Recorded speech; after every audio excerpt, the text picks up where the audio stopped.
திருச்சிற்றம்பலம். இன்றைய தரிசனம் நாம் திருப்பூர் கைலாய வாத்தியத்திற்கு சென்றிருந்தபோது அங்கே திருமுருகன் பூண்டியில் இறைவன் சிவபெருமானும் முருகப்பெருமான் 6 முகங்களுடன் காட்சியளித்தும் கொண்டிருப்பார். இறைவனையும் இரவியையும் தரிசனம் செய்து திருமுருகன் அருளும் பெற்று சுவாமி புறப்பாடுக்கு திருவாசகமும் திருப்புகழும் பாடிக்கொண்டிருந்தனர்.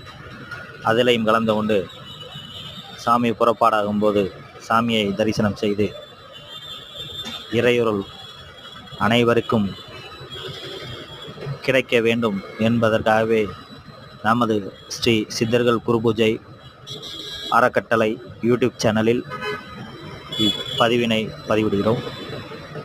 அனைவரும் இதற்கு ஒரு லைக், ஒரு ஷேர், ஒரு சப்ஸ்கிரைப் செய்து ஆதரவளிக்கும்படி அடியார் பெருமக்கள் அனைவரையும் கேட்டுக்கொள்கிறோம். திருச்சிற்றம்பலம்.